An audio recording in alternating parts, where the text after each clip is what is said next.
Hey guys, it's Josh here with On the Wrong Lead, and this has been something that's been requested a couple times, so figured we'd take another pass at this. We're going to call this Handicapping Four Ways. So we're going to take all four of us here on the Wrong Lead, we're going to take a shot at handicapping a race, so we can kind of all see how maybe we all look at races a little bit differently, what our process is. Don't mind the mess in the background. I'm sure you guys are used to it if you've watched any of our live streams. I couldn't get my XSplit to work to back that out. So, anyways, let's move on. Here we go. We're going to do race 2 at Keeneland on Thursday, October 28th, 2021. So, we keep these up because, some people have said this is really useful. They go back and they take a look, see how we look at a race, whether or not we're right or anything. But, the first thing I do is I scroll all the way down to the bottom here on our Brisnet PPs. And I kind of take a look at a couple things that pop out at me here. First of all, we have 2, 3 cherry horses right here in the 1 and the 7. So these horses are definitely going to be hustled. And then you got Pinson and Taos, who also look like they're going to have a bit of pace pressure here. These pace figures here in the 90s, it's making me think that these horses are going to be kind of forwardly placed. Now we're going to mile on the 8th. So when you're routing and I see this kind of pace setup, I'm automatically going to start looking to see, hey, who are my first run closers? Who maybe not deep closer, but who's going to be in that second or third flight that might make a nice run and maybe get first jump on some of these tiring horses. Just like I said, I'm just looking at the summary for right now, and I'll take a deeper dive horse by horse. The 6 here interests me a little bit, Bobby Baby. I might also be convinced that maybe this 8 Urbanite might be something to look at. And looking at the 1 and the 7, I don't know. They might not be complete tosses because it looks like even though they go kind of fast, they stay on a bit here. Now, one thing that does scare me a little bit about this 1 is it's coming back from 9 days rest. If you look back up at their PPs, let's make sure I don't scroll too much. But they're shipping in from Mountaineer 9 days ago. I don't even know if this horse is going to run, to be honest with you. But I don't know. I don't know if I'm really that interested in this horse stretching out. This is, prototypical, just cheap cherry drank speed. But I don't know. This might be too cheap. I know, I'm going to say that. I'm just putting this horse in the winner's circle. But, yeah, the 1, on Brisnet, these Brisnet figs, too, look pretty strong. But, when it comes to speed figures, I don't really trust the Brisnet figs so much. They're like a good barometer, but I'm not going to take them as I'm not going to sit there and only handicap based off the Briz figs. I'm looking more at pace, looking more at form. The horse is coming in on nice form, but I don't know. I think that there might be some better horses in this race, so let's look elsewhere. This 2 stock deal last time out at Kentucky Downs didn't really run.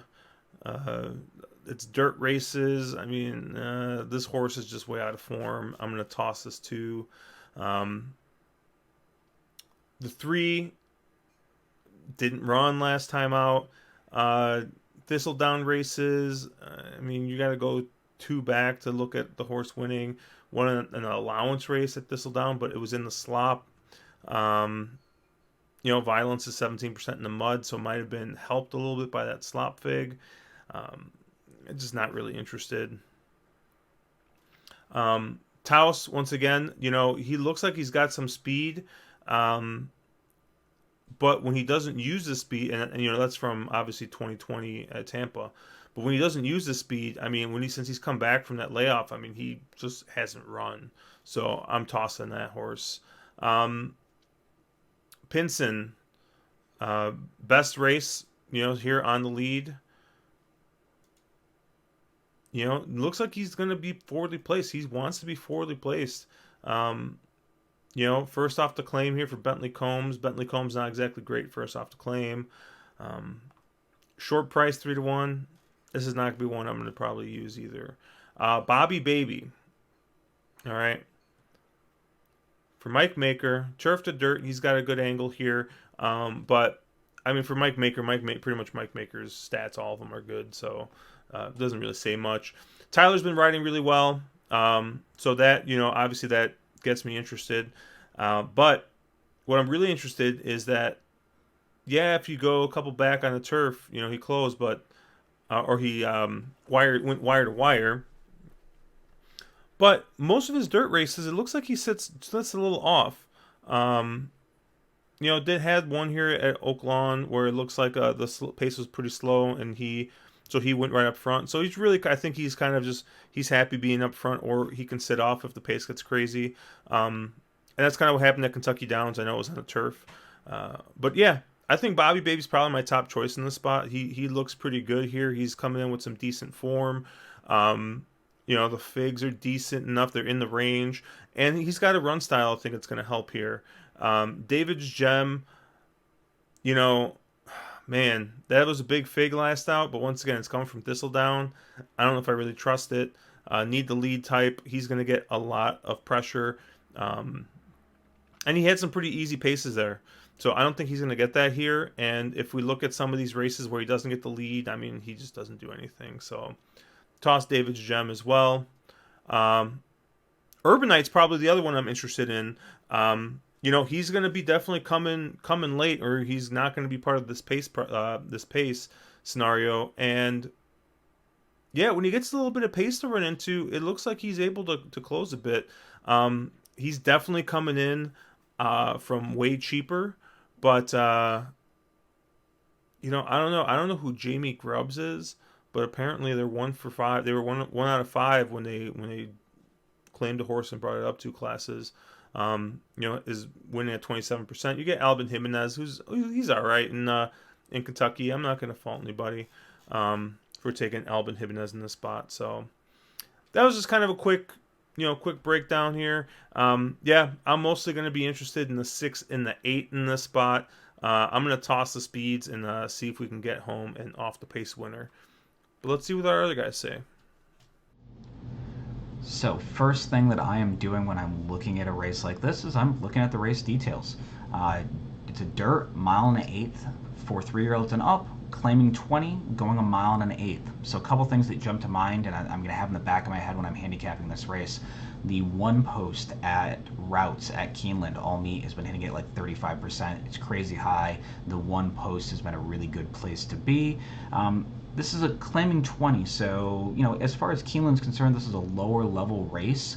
I'm going to look for horses that have they gotten this distance before, and do I think they can get their distance? And I'll show you how I kind of approach that.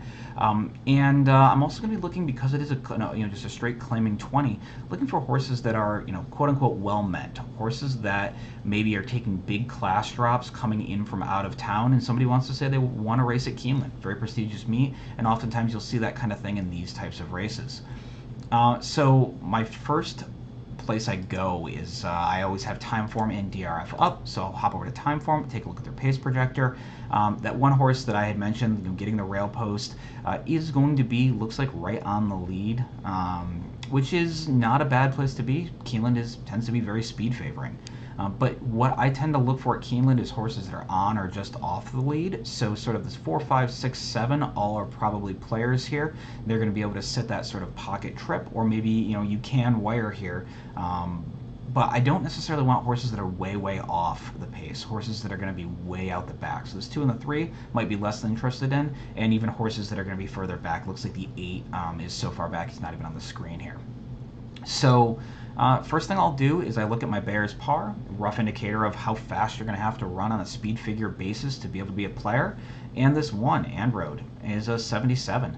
Looks like wired a field last out and has wired a field 2 back. So it's a horse that has, and then actually you guys see wiring a field back here as well. So a horse that on his best day can probably wire this, go all the way on the front end. So interesting player, horse that I'll definitely use. Next horse here, I don't see where this horse stock deal, the 2, is fast enough to be able to win this. Doesn't have any form that really indicates that he's run a figure that would get him, in that sort of upper 70s or an 80 figure that would be necessary to win here. The 3 here has a 75 2 back, but it was a losing effort. Don't necessarily love seeing that, but this sort of 2 back effort, got up late. Maybe this is one that, depending on how the race looks, we can use. Norm Cash has been red hot. McKee has been absolutely red hot, and the two of them together have had a really good meet, and honestly a really good year. So a horse that there's some connections angles there, but one I don't know if on paper is really fast enough. Taos does have this race back here in May that is probably fast enough, but it looks like Taos did that by wiring, and it looks like, according to the pace projector, the one is going to be much faster earlier, so I don't know if that pace setup is necessarily going to happen here. And it's only that one outlier. I hate when I see a horse who had one good fast race, but the rest of them are 60s, and then you have that 180. To me, that's just an outlier and probably a bad figure, or a figure that's dressed up due to a pace scenario. Go down here to the 5, Pinson. Horse has a ton of figures that make a lot of sense, but look like kind of flopped in that last out. Was claimed out of that effort. So if you look at this horse, it was been running in optional claiming ranks, and then it's dropping down to the open claiming tag. So it makes you wonder, did something go wrong and they were looking to get rid of this horse, and then it ran a terrible effort and was claimed out of it? Could be. This is another horse, though, that does look like he does his best running when he gets on the lead and can wire races. But also, and I did mention that this horse is dropping down. This is an 8-year-old. Maybe they're just taking a realistic spot and saying, hey, this is at the level where he belongs. And, maybe he's, they're just saying, hey, he's an 8-year-old. If he gets claimed, we don't really care. He's 8. He's not going to magically become a stakes horse as an 8-year-old. I also would notice with Pinson, he's 0 for 6 at the distance. He's 13 for 66 lifetime now. So it seems like maybe this is a little further than he wants to go. Might be one of those ones I mentioned at this level. Oftentimes, horses tend to be a little bit distance challenged. The 6 here does have a couple of figures that make sense, getting a fair bit of class relief and a surface change, and the Mike Maker barn has been doing well with gaff up, so probably a horse that's a major player. That 2 back effort at 79 probably puts this one right in the thick of things. And I think as we look at the pace projector, this one is one I mentioned is going to get that kind of trip that I would like. I'm going to be able to set that sort of pocket trip. The 7, David's Gem. Horse that those last 2 figures probably aren't fast enough, but I do like a horse that does like to win. They are stretching. This one did win at 1.25 miles, so can definitely get the distance, and one that's going to be probably pressing the one from the outside. So again, interesting horse. My big thing here is Santana being up. He's 0 for 64 on the meet. He's been riding, I don't think he's been riding horribly badly. He just hasn't been finding the winner's circle. So, that's one that is probably a usable horse, but I'd probably downgrade it on the Santana angle. And then we have the 8 here. Another horse that does make some sense. A horse, though, that I don't know if he's wants to go this far. They've never tried going this far. You're getting a high percentage trainer, first off the claim, up in class, and up in pretty substantially in class, and getting, getting a jock that doesn't have a ton of, I don't think that Jimenez has been at Keeneland all meet. So sort of an interesting race. My approach here, and what I'll normally do is then, once I've kind of gone through and done that quick as I did it there, I'll hop over to the time form numbers and I'll look. Now I got a 106 time form on this one and rode in. Of course, if you didn't notice here, I have warning lines turned off. I normally turn them off when I handicap. I can't turn them off in time form though. So I noticed here this horse ran a 106, which is a huge last out figure. And then I have that 2 back, that 99. This horse seems to can run those kind of figures. We looked at Pinson. His 2 backs are 102 and 107, so I would say in time form figures, if you can run 100 or a low one, maybe 100, 105 range, you're probably going to be a player here. My feeling is, I wonder if Pinson has maybe gone off form a little bit. We talked about this 6 horse that's never broken that 100 figure. And by the way, I'm ignoring the turf races because we are running on dirt today. I think oftentimes people will say, oh, well, they ran a big figure on turf, or a horse ran a big figure on dirt, but they're going to turf today. I tend to just disregard those, because that's not the surface that we're going on today. And I'm kind of coming back to, as much as I hate it, I really like the, David's Gem, that one, has gotten some of those figures in the upper 90s. Urbanite here. Yeah, looking at Urbanite, I had wanted to like this horse, but I just don't know if that horse is fast enough. So how I would probably approach this race, I think Anro, the one, given the post position and given how Timeform took that last out figure, probably a horse that needs to be an A and is going to be on every one of my tickets. High percentage barn, 31% trainer. He's 33% using this jock. It's a 15% jock who happens to ride for a trainer, and I realize small sample size, it's only six tries. But when you're 2 for 6, and you're only a 15% jock, that's pretty good. And also, he's, it looks like he's a good trainer, stretching horses out. So maybe a horse that's never gotten this distance before. I think this one gets the lead, has a pretty good chance of wiring, especially if the track is playing a little speed favoring. Has been all meat, don't know why it wouldn't here. So the one, and Road, is a horse that I'm super interested in. As I kind of go through the rest of the field, I don't really know what to do here. Taos, I had wanted to like that horse. I had sort of mentioned that I thought this might be, might be somewhat of an interesting one. On some of this, let's call it back class, some of the, there was a race back here that made sense. But when I look at all these, they did, Timeform did like that figure, but really hasn't done anything since the trainer changed. So I think that one's probably not usable. I tend to be a person that likes to give a horse a second try, so I would imagine I probably end up with Anroad and Pinson as my 2 A's, the 1 and the 5, and then I probably use some horses like the 6 and the 7 as B horses. Real logic here is, and I'm looking at the price figure now, at 15 to 1, I think Anroad has a pretty good chance of wiring this. I think that's a bad morning line. It's a horse with a lot of upside, and those are the types of horses I like to make A's. And then we have Pinson, who, if you can kind of ignore what happened in that last race, I don't really know what happened, but Reliu has been riding real well here, and this is one that I think makes a lot of sense and is fast enough. Now, again, I don't know about the distance. And then I think you end up sort of with the 6 and the 7 as my B's. The 7 just on the Santana angle, obviously he has not been having a good meet. And the 6 is a horse that probably makes a lot of sense. I think that 6 is sort of that borderline A-B horse. If you're taking the argument that Pinson can't get the distance and that Pinson might be off form, maybe you make the 6. So I think I'm probably talking myself into it. 1, 6 is my A's, and I'll use the 5 and 7 as my B's, and that's it. All right, guys. Caleb from On the Wrong Lead here. Today we're looking race 2 at Keeneland, a mile and an eighth.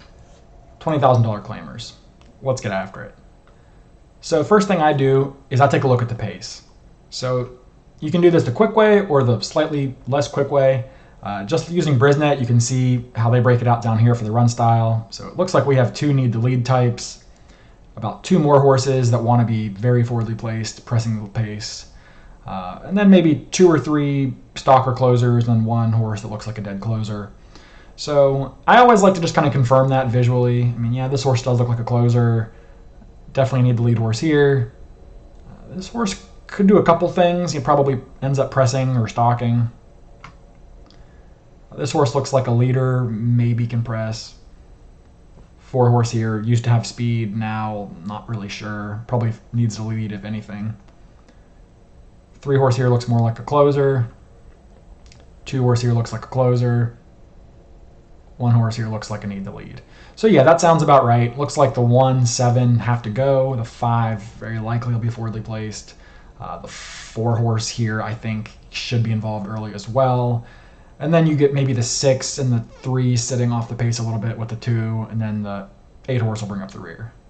So I just want to get a rough idea of the pace. I don't really need detailed feet per second velocity calculations or anything. I just want to know if I think I should be focusing on closers or speed horses or anything else. I don't see anything extreme in this race. I do think maybe the horses that are stalking or mid-pack will have the advantage, because there are a couple of speedballs in here, but it's not going to dramatically alter the way that I assess this race. Next, I'm going to look at the Timeform US past performances. So I use both Brisnet and Timeform. Brisnet so that I can mark up the PPs and take my notes, and Timeform is mostly for their speed figures and pace figures. So the first thing I'm going to do is just real quick scroll through and get an idea of what each horse is running, so I can come up with a mental bar as far as roughly what Timeform figure it's going to take to win this race. So this horse, okay, probably 100. This horse more so in the 80s maybe. This horse maybe a 90, 92, 95, something like that. This horse, well, who knows? I mean, if he improves on that, maybe a 95. If not, it could be terrible. This horse has a bunch of big figs and about 100, I'll say. This horse ran a 99, a couple hundreds on turf, and then a 90 on the dirt. Mid 90s here, mid to upper 90s, and then probably 90-ish at best. So yeah, looking at this, I'm going to ballpark about a 95 or so on time form to be sort of the minimum fig you need to get into the conversation. I'm not saying a 95 is going to win, but if you can't run a 95, you probably can't win. I would say probably a number around 100 could win this race. So with that being said, I have an idea of the pace and I have an idea of the speed figure required to win. I can now look at each contender individually and start working through the card. So the first horse is Annan Road. As we looked on time form, this horse has some big figures. This 106 is the best last out fig in the field here, and this 99 is also competitive. My question with this horse is that both of those races came at Mountaineer. He's run huge figures at Mountaineer, but when he's shipped to pretty much anywhere else, you look at this Parks race, he runs horrible. You look at pretty much any of these turf races except for the one at Mountaineer, and he's run terrible. I mean, Thistledowns Aqueduct down here, he's run terrible. I guess if you go way back to Mahoning Valley in March of 21 is the last time you can find a competitive race outside of Mountaineer, and even that race was a 96, which is fine, but not necessarily in the same league as this 106 that he ran last time out. I'm not sure how much to believe those figures. I'll have to maybe see what the rest of the field looks like because I am skeptical of the Mountaineer figs, but we'll just have to see how well that he looks compared to the field here. We all know Mountaineer shippers only win when they ship to Santa Anita in turf sprints at 40-1. So I'm not really sure. The other question here, I guess, is the distance, as he stretches out from 6 furlongs way out to 9 furlongs here. He's bred to get the distance, so that's not a huge concern, but I am wondering if he might be a little bit tired late in that race. But we'll see. This horse right now is a maybe because the figs are good, but I don't know how much I believe that Mountaineer form is going to translate. Next we have Stockdale, the 2. I can already tell I don't like this horse. He has no ones anywhere. He doesn't win races. He really doesn't even move forward in his races. If you look at his form, I mean, 7th. He breaks 5th, he finishes 5th. He breaks 8th, he finishes 8th. He breaks 5th, he finishes 6th. He doesn't even move forward in these races. And I don't think those races are much better than what he's running at here. Not exactly a win machine, and I don't think he was fast enough on time form. Yeah, I don't think this horse can win. He can't run a 95. I don't think he can win. Next, we have Something Natural. So on number 3, I'm not a big connections player, but the first thing that grabs my attention is that his barn has done very well. This jockey's done exceptionally well, and they've done excellent when teaming up together. So that's something I'm definitely going to take note of. Looking at his last 2 races, they've not been very good. If we pull up time form, well, his 2 race back actually had a decent fig. It was a 95, which was actually pretty strong. It looks like time form had that race as slightly favoring speed, so maybe you can kind of excuse the fact that he didn't really make up a ton of ground that day when he broke pretty much last. He also came out next to last in his previous start, and that was a bad race. If we look at the comment, though, it says he was 4 path on the turns, 6 path upper, so maybe that he was just wide and burned a lot of energy. I can probably forgive that effort. Additionally, if you look at the horses he ran against, Intrepid Heart, Leader of Men, Heirloom Kitten, I think all of those horses are better than whatever's in this field from what I've seen so far. So this is probably some class relief, I think. I like this horse, I think. He's maybe not my top pick, but he's my top pick of what I've seen so far. But I don't know how he'll stack up against some of the others we skimmed over. I'm not sure that he gets the distance, but he clearly has a couple races at some very suspect tracks where he's been able to at least have a respectable showing at this distance, despite the fact that pedigree doesn't really suggest that. He's kind of a contender for me, but we'll see. Number 4 is Taos. This horse I don't like at all. Used to have speed, had a huge layoff, no longer has speed, exits a few really good barns into a worse barn. I don't like this horse. I don't even think he's been that competitive on time form. No, I mean, he used to be, but no, I don't like this horse. Number 5 is Pinson. This horse actually was really good on time form. But his last race wasn't very good at Churchill, and I guess if you look back, he only runs these big figs at Prairie Meadows, it seems like. All these hundreds he's running have all been at Prairie Meadows. And then as soon as you get to Tampa, he's running much lower figures. You're back to Prairie Meadows, and he's kind of way up to these hundreds. I wonder if this is just a horse that maybe needs Prairie Meadows, or he needs the medication rules over there or something. I'm not really sure, but something kind of makes me have some doubts about whether or not this horse can fire his best shot at anywhere else besides Prairie Meadows. Additionally, he looks like he might need the lead. He's passed a few horses, I guess, but he never really won those races. He just sort of moved up a little bit against tiring horses. At a short price, I'm not really in love with this horse. We'll kind of see, but I probably don't want to use this horse. The 6 is Bobby Baby, and I like this horse, I think. He fits on time form. He's got a couple figs that are strong. Probably more important than that is he had a couple figs that were strong, but now he goes into Mike Maker's barn, who's been doing really well. He gets Gaffleone on board. There's a lot to like here. Additionally, he's been firing some bullet work since the claim. I think he's going to show more speed than he has. He's actually won races gate to wire. He's also closed like he did last out at Kentucky Downs. Kentucky Downs has been a really key last race prep for angle for a lot of these horses. I think this horse will be more fit, even though it's on dirt, and he's probably a better turf horse, actually.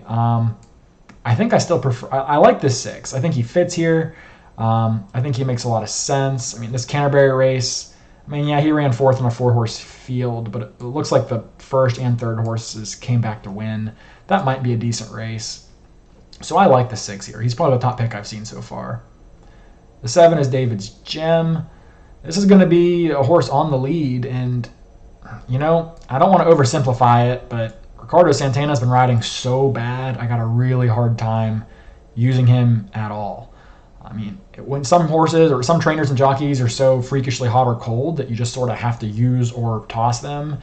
And Santana's unfortunately approaching that category where you just can't use him, especially on these short prices, until he shows he can win. I know the figures put him in the conversation, but they really only make him a contender. They don't make him a standout here. These mid-90s aren't really amazingly better than what anyone else is running. He's your co-favorite. He's cutting weight. He's cutting back in distance. He's probably not going to get an outright comfortable lead like he's enjoyed in his last couple with the presence of the 1 and the 5. So I don't like this horse. I don't really think he's beating up on much at Thistledowns, and I don't trust Santana. Last horse here is Urbanite, this 8. This horse, he's a closer. If we look on time form, he's just not really fast enough to win. He doesn't really have... you got to go way back to 2020 to find a 95, February of 2021, a 96. His recent races aren't good enough, and he's probably even flattered a little bit. You see all the red fractions, means he's had fast paces to chase after, and he still really isn't getting the job done. He beat a terrible field, a 3-horse field at FanDuel 2 back, and didn't really record a fast figure while doing so. I'm not familiar with the barn, but the barn really hasn't done much with 12 starters first off the claim. I don't think this horse can win. I don't think this race falls apart. I'm not really a fan of this 8. So I guess wrapping this up then, my top pick would be this 6. Maker off the claim. This horse has versatility. I think this horse gets a perfect trip, stalking the 1, 5, and 7, maybe tucking in 3rd or 4th. Should be more forwardly placed than we saw in the last couple starts, I think. Good connections here. Horse has some figures that fit. So the 6 would be my top selection here. Beyond that, it's probably kind of a toss-up between the 1 and the 3. I probably trust the form of the 3 a little bit better, despite the fact that the figs are a little bit slower. So I'd probably give the nod to the 3 as the next horse I would want to use. And then seeing some of the question marks with the short prices, I don't hate this cheap speed horse in the 1. That'd be my 3rd pick, I think. I truthfully don't trust the figs, but it's hard for me to ignore a horse with the fastest last out speed figure at 15-1. So I'd probably structure this race something like the most of my money through the 6, second most of my money going through the 3, and then maybe just a sprinkling on the 1. I'm probably going to come back and not use this 5 just because of the price. I don't want to defensively include a horse that's going to be probably your second choice here. I just don't know that he can repeat that result outside of Prairie Meadows lately. And if he does, he'll have to prove it to me. So that's how I see it. Good luck. Hey everybody, Brian from On the Wrong Lead here. Josh says we're going to do a video tonight for race 2 at Keeneland on October 28th. So here we go. You may have noticed I'm using a bit different tool. This is Betmix. Betmix is a great tool. Dave, who runs it, I talked to him. He's fully on board with me using the software today to show you how I use it to find winners that Mark and Caleb often miss out on. If Betmix interests you, feel free to reach out to us and I will do a walkthrough that's a little bit more in depth of how to use this tool and how to find winners that Mark doesn't, but don't tell him. I don't want to know my secret here. All right, so let's get started. Race 2 is a mile and an eighth on dirt for the claiming ranks at Keeneland. At first glance, I like to open this up and I look at the pace. In the green box to the left, you'll see the pace is running. Looks like the 7's going to have a pretty easy lead. The 1 may make a middle move. The 1's going to be close. The 5, the 6, the 8, all showing some late kick. So, without going too far into it, real quick, I'll look at the 4 and the 2. The 4 and the 2 are very far back. Tells me they're slow early. So let's take a look at there. And let's see if we can eliminate a horse from this field before we get into our capping mode. So, way back, the 4 had a lot of speed. Ran well, 8.2 furlongs, 8.5 furlongs. Much easier claiming or much easier class ratings than the horse is going to face today. The horse is 3 for 14, but hasn't won in over a year. What was that? 400 days. Whatever the layoff happened after 2020, this horse came back and it has been a bit different horse. Can the horse get back to its winning ways? Maybe. Fourth off the layoff now, but it's one of those things that I will play against this horse because it just appears to be too slow. So what I like to do in Betmix is I'll hit the X right here. Let's get rid of that horse altogether. We're not going to worry about it. Now the 2 was the other one. I'll play the pace one more time for you. On the left-hand side, that 2 is pretty far back with the 8, isn't it? So now I've got to decide what I want to do. So the 8 has the late kick and the 2 fell back. So I'd expect to see the 2 falling back away late running. Let's take a look at the running line. And sure enough, Kentucky Downs last out. Horse was no factor and drifted back. 2 back at Ellis. Horse had a bit different, but you know that's a $16,000 race. I'm not sure how much I want to value that. Granted, today's race isn't much different. It's one of those things where this horse hasn't been winning. 2 for 23 lifetime. Finished in the money twice, but nothing that's real impressive here on dirt. So I'm going to go ahead and close out the D. Wayne Lucas horse with Raphael aboard. Sorry, guys. So now I'm down to 6 horses. What I like to do at this point, since we have a pace picture in mind, is utilize Betmix and the algorithm for what its strength is. So if you use the program, one of the methods they have is to unselect length and speed. Then you find the top 10 factors from the algorithm that get you the winner. So let's come down to here. You'll see factor statistics. What we're going to look at now is what has been winning at Keeneland on the dirt for a mile and the eighth claimers. So you'll see I have all here. What I like to do is I usually pick one from each category, the top ranked one, to see what's important. So we'll start with speed. Speed is not a top 10 factor. Interesting enough, it's a route race. Maybe the early speed at Keeneland isn't that great historically at this lower level race. Obviously, pay attention to how the track's running. That could change things.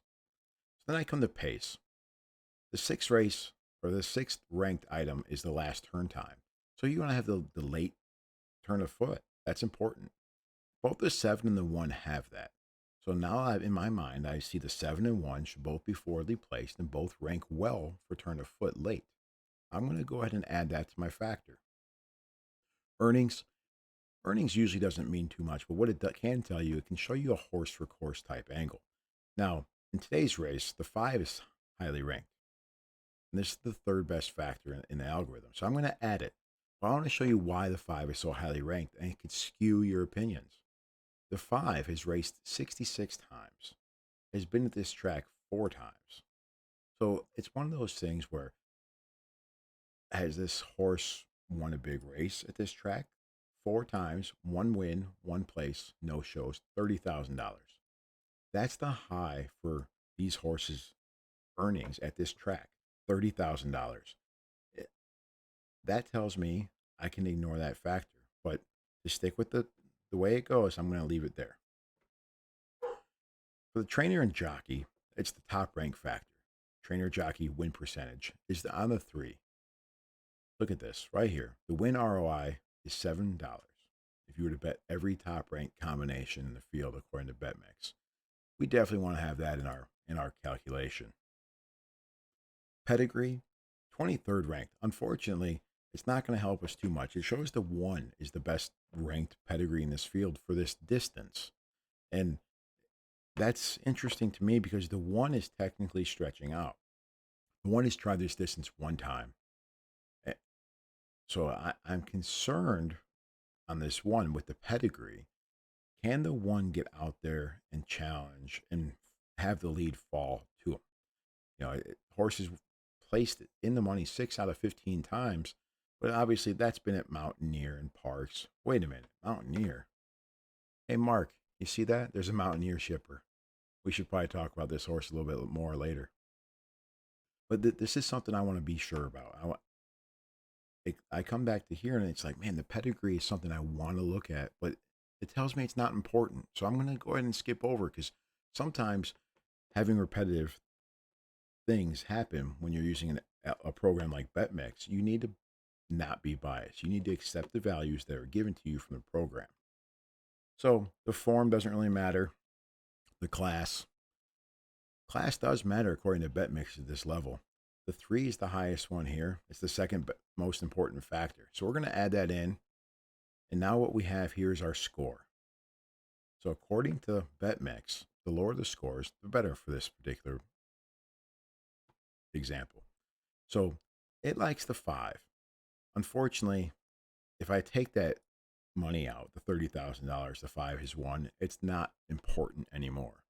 So I'm going to leave that unchecked because it's skewing our results to the 5. And that is a heavy horse, a heavy runner. I'm probably talking the horse into the circle, but that's okay. So with that being said, I come to the 3. The note on the 3 is the declining speed. We have 34 days since the last race. A little bit drop in class, but that's a nice score of 30. Let's look at the pace again real quick and see how the 3s should be expected to run. Looks like the 3 is going to be mid-pack, and the 7 is going to have that early lead, easy lead, and the 1, the 5. Oh, right there. The 3 drifted back. What did Betmix say? Declining speed. I pull up the running lines, and the 3 scares me because I want to play the 3. Betmix tells me I should play the 3, but these running lines scare the crap out of me. This horse is Ellis, winner, Thistledown, winner, and at this class level, this horse has been 6th and 6th, and I don't think I can bet this horse. I want to trust this number, Betmix, but I just can't do it. So what am I looking for now? Up here, let's go to long shots. I'm going to guess everybody else ended up on one of the chalky ones, and it's my job to give you somebody different. So Betmix has what they call the top 10. The top 10 factors like I just went through. Win percentage. You see the mix here. The 3 has the highest win percentage according to Betmix. The hit the board factor, the 3 is going to hit the board. Almost every factor here, the 3 is the top ranked horse. So maybe I should look at this 3. Norman Cash, 2 wins, 8 starts. You know what? Let's look at the 1 real quick. One more time. So the 1's going to sit the trip behind the 7. This might be a little too steep for the 1, even though it is a Mountaineer shipper. So if I was going to make a bet here, the 7, look at this running line, the 7's going to be there. I'm going to go ahead and fade Ricardo Santana Jr. He's like 0 for 65 right now. Granted, this horse should be able to do whatever. This horse should just go, right? Should get the lead and not look back. But at a morning line price at 5-2, I'm not going to play that horse. I'm going to go something different. Let's go ahead and take the 3, something natural. Let's follow the algorithms. I said I didn't want to, but let's do it. This is too much to miss. It's on top of everything. You come down here real quick. The 3, is first in all these categories. So, Norman Cash, McKee, let's get something natural home. Thanks, Josh.